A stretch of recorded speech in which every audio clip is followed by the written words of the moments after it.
এই যুদ্ধগুলো এমনি এমনি লাগে নাই, এরা লাগায়, পেছন থেকে লাগায়। ওদের স্বার্থ কি? অস্ত্র বাণিজ্য। কি বাণিজ্য? অস্ত্র বাণিজ্য। ওরা যুদ্ধ বাঁধিয়ে রাখবে, জিয়ে রাখবে, যাতে করে অস্ত্র ব্যবসা করা যায়। অনেক সময় মুসলমান দুই দেশের মধ্যে যুদ্ধ লাগায় দেয়, দিয়ে অস্ত্রের বাণিজ্য করে। অচিরেই তারা পুরো বিশ্বে একটা বড় যুদ্ধ বাঁধিয়েই ছাড়বে, দেখেন ইনশাআল্লাহ।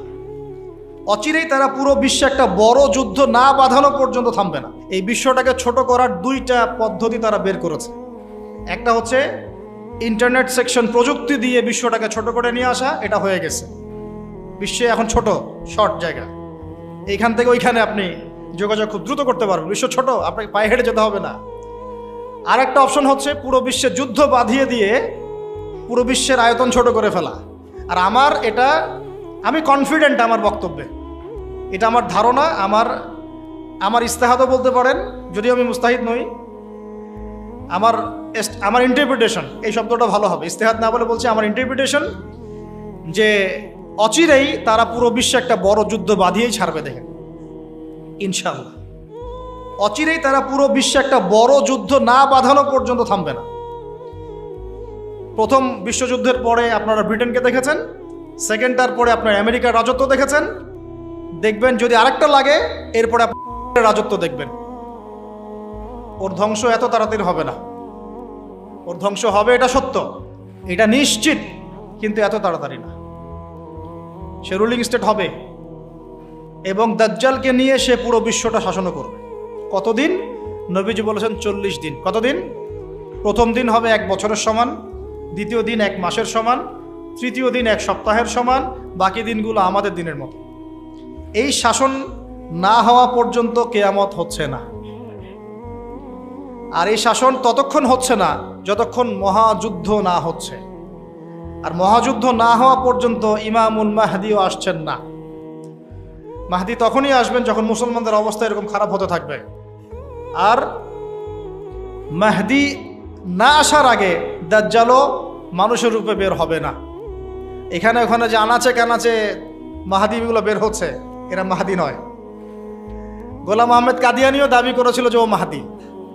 ও প্রথমে বলেছিল যে আমি মাহাদি, তারপর বলেছে আমি হচ্ছি ঈসা, তারপরে বলেছে মাহাদি ঈসা একই, আমি দুইটাই। তারপরে বলেছে আল্লাহর নবী, তিনিও নবী সাল্লাল্লাহু আলাইহি ওয়াসাল্লাম, আমিও নবী, নাউজুবিল্লাহ। তো ও দাবি করেছিল। আর আমরা জানি মাহাদি কথা বলবে আরবি ভাষায়, তিনি ফাতিমা রাদিয়াল্লাহু আনহার বংশধর থেকে হবেন। আর এই মাহাদি কথা বলতো পাঞ্জাবি ভাষায়, পাঞ্জাবি মায়ের সন্তান। তো এগুলো মাহদি নয়। মাহদি আসছেন না যতক্ষণ পর্যন্ত আপনি একটা বিশাল মালহামা না দেখছেন। আর আমার ধারণা, ইন্টারপ্রিটেশন, বা শুধু আমার ধারণা না, অনেকেই ওয়ার্ল্ডের অ্যানালাইসিস যারা করে তারা বলে যে হয়তো বা এই ইস্যুগুলো, ইউক্রেন রাশিয়া হোক, সিরিয়া ইস্যু হোক, ইয়েমেন ইস্যু হোক, গাজা ইস্যু হোক, আস্তে আস্তে একটা বড় যুদ্ধের দিকে এরা বিশ্বকে নিয়ে যাবে। এই যুদ্ধগুলো এমনি এমনি লাগে নাই, এরা লাগায়, পেছন থেকে লাগায়। ওদের স্বার্থ কি? অস্ত্র বাণিজ্য। কি বাণিজ্য? অস্ত্র বাণিজ্য। ওরা যুদ্ধ বাঁধিয়ে রাখবে, জিয়ে রাখবে, যাতে করে অস্ত্র ব্যবসা করা যায়। অনেক সময় মুসলমান দুই দেশের মধ্যে যুদ্ধ লাগায় দেয়, দিয়ে অস্ত্রের বাণিজ্য করে। এগুলো কি মিথ্যা কথা বলছি না সত্য কথা বলছি? সরাসরি বলছি ভাই, কিছু করার নাই। এখন সরাসরি না বললে তো দেরি হয়ে যাবে, এখন জানা উচিত আপনাদের বিষয়গুলো। তো আমাদের ইন্টারপ্রিটেশন যে এটা হয়তোবা চলে আসতে পারে, চলে আসলে পরে বিশ্বের অবস্থা কি হবে সেটা ভাবতে হবে আমাদের। করোনা ভাইরাসে বিশ্বের যে অবস্থা হয়েছে, আর আমি বলে দিই, করোনা ভাইরাস কোনো মহামারী ছিল না, এটা কোনো মহামারী না। এরকম হয় না মহামারী। মহামারী মানে একটা এলাকার র্যাপিডলি মরে ধুয়ে সাফ হয়ে যাবে, এটাকে বলা হয় মহামারী। আপনার জ্বর হয়, আমার হয় না, আপনি মরেন, আমি মরি না, আপনার বেশি ইফেক্ট হয়, আমার হয় না, এমন মহামারী, সার্কাস মহামারী হয় না। এগুলো কোনো প্যান্ডামিক না, ওগুলো বুঝায় মানুষকে। কি সেটা চায়না ভালো জানে, কি সেটা আমেরিকা ভালো জানে, আসলে এটা কি সেটা ইসরায়েল ভালো জানে। আর আমাদেরকে মিডিয়া দিয়ে যা গেলানো হয়েছে সেটা আমরা জানি। কারা কারা টিকা নিয়েছিলেন? সবাই তো টিকা নিয়েছেন মনে হয়। আচ্ছা, মাশাআল্লাহ, অনেক, ইনশাল্লাহ বহুত ফায়দা হবে। ঠিক আছে, ইনশাল্লাহ বহুত ফায়দা হবে। আচ্ছা, তারপরে আসেন, শেষ করে দেই ভাই, পরে আমরা কিছু কোশ্চেন অ্যান্সার নিবনি। ইমাম মাহদি আসছেন না মালহামার আগে। ইমাম মাহদি না আসলে দাজ্জাল বের হচ্ছেন না। আমাকে একটা খালি প্রশ্নের উত্তর দেন দেখি, কি বুঝলেন? দাজ্জাল কি একা একা ওয়ার্ল্ডটাকে শাসন করবে? যে আমি বের হইলাম, এই সবাই আমার আনুগত্য করে, এমন হবে বিষয়ে? এমন হয় কখনো? তার অনুসারী লাগে না? ওরা ওর বিরুদ্ধে যাবে না। তাহলে এরা সবাই একই সূত্রে গাথা, এরা আলাদা কেউ না, এরা সবাই একই। চাচাতো ভাই, মামাতো ভাই, খালাতো ভাই, এরা সব এই কাজিন সিস্টার। আর আমাদের মুসলিম রাষ্ট্র মাশাআল্লাহ 57টা, আমাদের বক্তব্য এই পর্যন্তই। আমরা তীব্র নিন্দা জানাই, আমরা এই ঘটনার তীব্র নিন্দা জানাই, বাস দ্যাটস অল। এর চেয়ে বেশি কিছু বলারও নাই। আমরা হাসছি, বাট আমাদের কাঁদা উচিত। মুসলিম রাষ্ট্রগুলোর মধ্যে পারমাণবিক বোমা নাই? নাই? আরব রাষ্ট্রগুলোকে অস্ত্র শূন্য করে দেওয়া হয়েছে, নিজেরা অস্ত্র প্রডিউস করতে পারে না। এরা তেল দেয়, তেল দিয়ে কিছু ডলার পায়, ওই ডলার দিয়ে আবার ওর কাছেই অস্ত্র কিনে। আপনারা একটু বোঝার চেষ্টা করেন। যখন আমরা এগুলো পড়ছিলাম ইউনিভার্সিটিতে, তখন এগুলো বুঝতাম না। ইউনিভার্সিটিতে আমরা এগুলো ঝরঝরা করে মুখস্থ করেছি, বিশ্বাস করেন। এই যে ওদের অ্যালায়েন্স, পলিটিক্যাল অ্যাফেয়ার্স, এইটা ওইটা, এগুলো মুখস্থ আমাদের, কোনটা কোন সাল কি ছিল, এখনই বরং ভুলে গেছে। কিন্তু ইসলামের সাথে যখন এটা মেলানো শুরু করলাম, তখন দেখলাম যে বাপরে বাপ, গভীরে তো অনেক কথা আছে, এ শেকড় তো অনেক গভীর। মানে বিষয়টা বোঝেন যে আমি তেল বিক্রি করব শুধুমাত্র ডলারে, অন্য কোনো কারেন্সিতে না। মানে ধরেন যে এই ব্রিফকেস ভর্তি টাকা আছে, কি আছে ভাই? এটাতে ধরেন যে 1 কোটি টাকা আছে, আর আমি গেলাম আবুধাবিতে। কোথায়? আবুধাবি।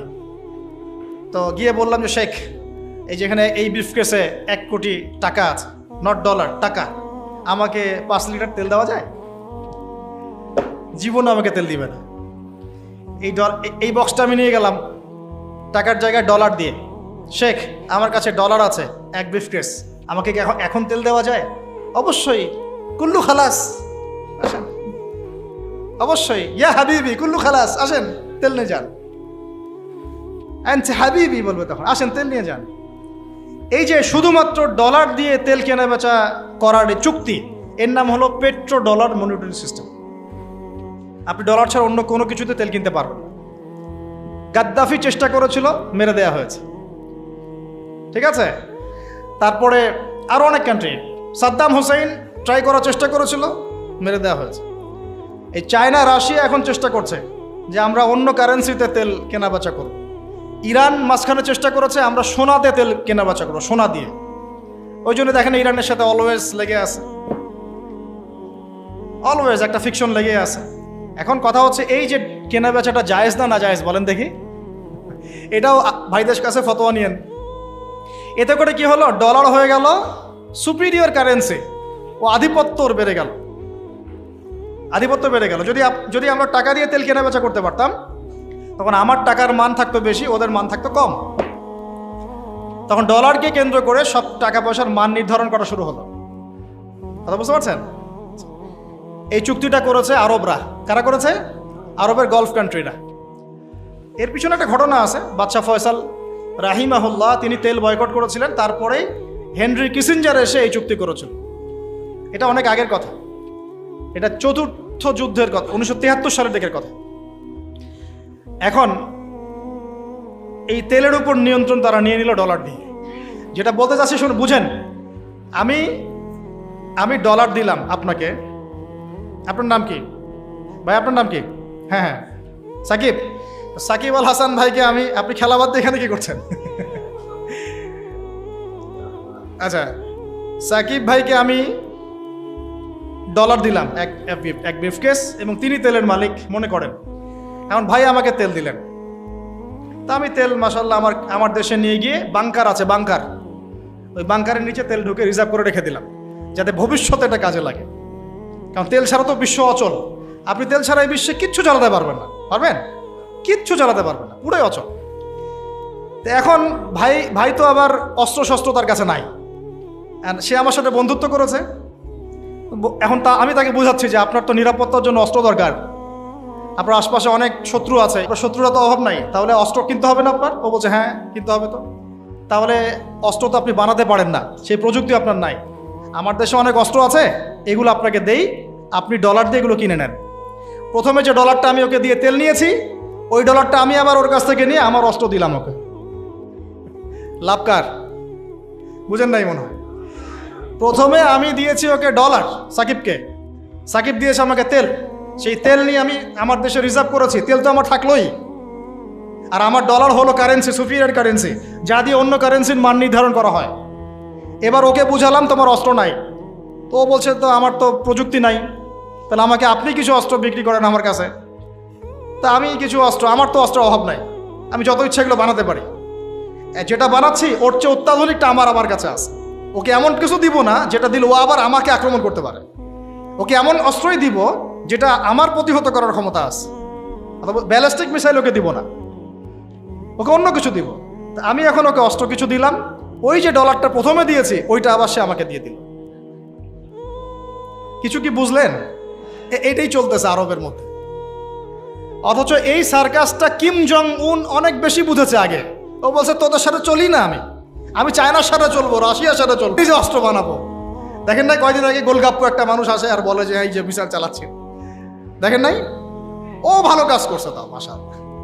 হ্যাঁ, আমি সে মুসলিম না, কিন্তু বলছি যে ওই সেন্সে সে ভালো কাজ করছে। এই নিয়ন্ত্রণটা ওরা জায়নিস্টরা নিয়ে নিয়েছে, জায়গার, ভৌগোলিকত্বের, মিডিয়ার, প্রযুক্তির, অস্ত্রশস্ত্র, তেলের, সব কিছুর। এখন আমাকে বলেন, তাহলে দাজ্জাল এখনো বের হয় নাই কিন্তু তার অনুসারীদের আজকে এই অবস্থা, তাহলে আসলে কি সময় খুব বেশি বাকি আছে না কম আছে? আস্তে আস্তে বিশ্ব এদিকে যাচ্ছে। তবে সুসংবাদ, আমাদের জন্য সুসংবাদ হচ্ছে এই সময়টা আস্তে আস্তে অনেক মুসলমান শাহাদাত বরণ করবে ইনশাআল্লাহ, এবং তারা জান্নাতে শহীদ হয়ে পাখি হয়ে যাবে ইনশাআল্লাহ। ওটাই তো চূড়ান্ত সাফল্য, তাই না? আমাদের মায়েরা বোনেরা মরেন নাই, তারা এখনও জীবিত জান্নাতে আছে, এবং তারা এই দুনিয়াতে আরো বারবার ফিরে আসতে চাচ্ছেন। এখন আল্লাহ আমাদেরকে আরো একবার ফিরিয়ে দিন, আবার শহীদ হয়ে আপনার কাছে আসবে। ওরা এই দাবি করছে আল্লাহর কাছে। আমাদের বোনরা মরে নাই, আমাদের ভাইরাও মরে নাই, আমাদের বাচ্চারাও মরে নাই, কারণ এই জীবনটাই চূড়ান্ত জীবন না। তার মানে এই না যে আমরা ওদের এগুলো মেনে নিব। আর আমরা এই হাদিস খুব ভালো করেই জানি যে খোরাসান থেকে ব্ল্যাক ফ্ল্যাগস যাবে, এমন একটা জৈশ যাবে, ফালা নি'মাল জৈশু জৈশুহা, না ফালা নি'মাল আমিরু আমিরুহা ওয়ালা নি'মাল জৈশু যালিকাল জৈশ। কতই না উত্তম সেই বাহিনীর আমির, আর কতই না উত্তম ওই সেনাবাহিনী। আল্লাহ নবীজি বলছেন তারা যুদ্ধ করতে করতে করতে করতে বাইতুল মুকাদ্দাস পর্যন্ত জয় করবে, পৃথিবীর কোনো পরাশক্তি ওকে ঠেকাতে পারবে না। আর যদি সেটা এই বিশ্বে হয় তাহলে আমরা বুঝতে পারছি এরা কারা হবে। যদি সেটা এখন হয়ে যায় আগামী 10-20 বছরের মধ্যে, আল্লাহ ভালো জানেন, আমরা জানি না, 100 বছর পরেও হতে পারে, তাহলে আমরা বুঝতে পারছি তারা কারা হতে পারে। আমরা তো বুঝতে পারছি ওয়ার্ল্ডের মধ্যে কারা কি করছে। হ্যাঁ, যাদের প্রতি মহব্বত রাখলে আপনাকে আবার বলছে আপনি মুনাফেক, টাটকা মুনাফেক, তাজা মুনাফেক, অমুক মুনাফেক, তমুক মুনাফেক। আল্লাহ সুবহানাহু ওয়া তাআলা এদের ভাগ্যে হেদায়েত থাকলে হেদায়েত দান করুন, না থাকলে আল্লাহ পাক এই কলঙ্ক, এই উম্মাহকে এগুলো থেকে কলঙ্ক মুক্ত করুন। আমি শেষ করি। এখন সুসংবাদ কি? সুসংবাদ হচ্ছে, এটা তো সুসংবাদ গেলই, আর আল্লাহ রাব্বুল আলামিন এই মিথ্যা মাসিহকে মেরে ফেলার জন্যে আসমান থেকে সত্য মাসিহকে আবার পাঠাচ্ছেন ইনশাআল্লাহ। এবং তিনি ইমামুল মাহদী আসার আগে আসছেন না, আসার পরে আসবেন। আসার আগে না পরে? আসার পরে। তিনি নবী হিসেবে নন, শাসক হিসেবে, একজন ন্যায়পরায়ণ শাসক হিসেবে। তারপরে তিনি বলছেন, নবী সাল্লাল্লাহু আলাইহি ওয়াসাল্লাম বলছেন, তিনি নামবেন 2 জন ফেরেশতার পাখায় ভর দিয়ে, চুলগুলো ভেজা থাকবে, ভেজা, টপ টপ করে পানি পড়তে থাকবে চুল দিয়ে, মনে হবে যেন মুক্তা ঝরছে। সিরিয়ার দামেস্কের যে মিনার মসজিদের সেখানে নামবেন। তখন ম্যাসাকার যুদ্ধ চলতে থাকবে শাম অঞ্চলে। শাম অঞ্চল মানে প্যালেস্টাইন, সিরিয়া, লেবানন, জর্ডান, এই সব জায়গা, এগুলো শাম। শাম মানে শুধু সিরিয়া নয়, শাম মানে পুরো এইটাই। আর বাইতুল মুকাদ্দাসে 4-5টা স্পেশালি, ওটাই সভ্যতার কেন্দ্র, কিন্তু ওখান থেকে সভ্যতা শুরু হয়েছে, শেষটা আবার ওখানে হচ্ছে, ওখানে শেষ হবে। যুদ্ধ চলতে থাকবে। ইমামুল মাহদী এসে বলবেন যে তোমাদের ইমামকে ইমামতি করতে বলো। সুবহানাল্লাহ।